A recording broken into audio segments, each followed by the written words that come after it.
अच्छा होया इस तरह है भाई, एक बारी एक बुल्गारिया तो एक बंदा आया इतने शिकार करने वास्ते। उस जिस तरह बुन बाकी खैमे लगे, खैमे दसो इस तरह बुन खैमे लगे, इस तरह उस आनी खैमा लाया, इतना आनी के खैमा लाया। तो जैसे ही अपने खैमे चो बाहर निकलिया ना शिकारे वास्ते, तो पहली नज़र उसने उस कुड़ी पर पई।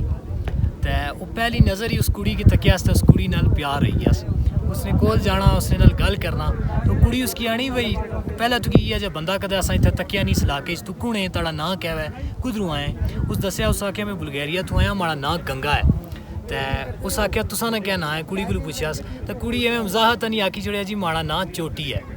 तो इस तरह गल उन्होंने शुरू हुई पी। पहले वो कुड़ी की आना मिगी तू बहुत चंगी लगी है, मिगी तेरे नाल प्यार हो गया, तो मैं तेरे नाल शादी करना चाहना। उसने तो बाद उसने घर चला जाना, उसने वालिद को जाना तो सीधा उसना रिश्ता मंगी गिना। लेकिन उसना वालिद साफ साफ लफ्ज़ां रिश्ते तो इनकार करी देना। रिश्ते तो इनकार होने तो बाद जड़ा ना जड़ा गंगा होना वो बहु उदास हो जाना। तो उन्होंने देने च उसना जो वालिद होना कुछ और नाल उसकी शादी भी करी देना। तो वो गंगा वापस इस चोटी तो आ रहना, तो इतना ही ना आने के चोटी छुपी जाना। तो जिला चोटी जड़ी गुलबानो जिसका नाम से जिला वो लड़की उसकी दोबारा मिलने वास्ते अचनी। तो वो बहुत बीमार हो चुके होना, उसने गम में जड़ा ना अपने आपे कि उस बर्बाद करी छुड़ा होना, तो बिल्कुल मरने ने करीब होना। उसने आखिरी अल्फाज ये होने भाई इस जन्म में असा ना मिली सके, तो चलो अगले जन्म में असा मिलसा। तो वो उत्थे ही फोत हो जाना।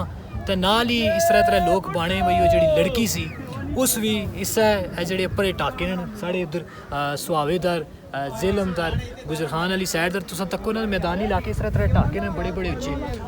तो वो जी लड़की सी चोटी उस भी टाके पर उछाल मारी के खुदकुशी करी गई। वो चारी भी मरी गई, जाकत भी मरी गया, ठीक है। तो उसने तो बाद इस जगह ना ये जरा अज सियासी मकाम बने जेड़े जितों लोग दूरों दूरों आनी के इत्थे ते फिरने टुरने तस्वीर बनाने वीडियोज़ बनाने आनी क्या। तो उसनी मुनासबत तू इस जगह ना गंगा चोटी जड़ा ना ये पई गया।